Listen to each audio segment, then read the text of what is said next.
সাহেবের ছোট ভাই দিন দুপুরে রাজপথে জুমার নামাজ পড়ে ঘরে ফেরার সময় শরীফ উসমান বিন হাদিকে শহীদ করেছে। ঠিক কিনা বলেন?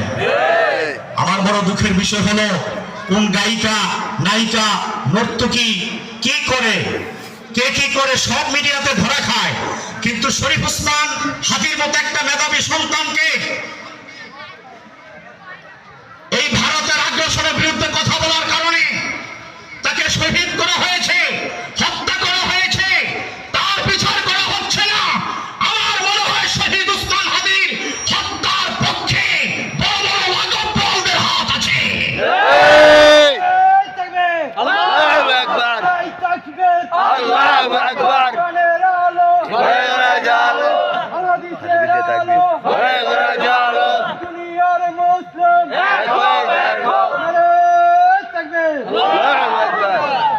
মনে রেখো, শরীফ উসমান হাদিকে হত্যার মাধ্যমে ভারতের আধিপত্য বিস্তার মাতৃভূমি বাংলাদেশে আমরা করতে দিব না। ঠিক কিনা বলেন? প্রয়োজনে এক সাগর রক্ত ঢেলে দিব, তারপরে মাতৃভূমি বাংলাদেশকে ভারতের আগ্রাসন থেকে আমরা মুক্ত করে ছাড়ব। আটলান্টিক মহাসাগরের উপর দিয়ে আমরা যেরকম আমেরিকাকে সাহায্য করেছি, চীন জাপানকে সাহায্য করেছি, প্রয়োজনে মহাভারত পাড়ি দিয়ে আরেকটা যুদ্ধের মাধ্যমে ভারতকে পৃথিবীর মানচিত্র থেকে আমরা মুছে দেবো। ঠিক কিনা বলেন? আল্লাহু আকবার, আল্লাহু আকবার, ঘরে যাও, হাদিসের আলো, ঘরে ঘরে যাও, দুনিয়ার মুসলিম এক হও, এক হও।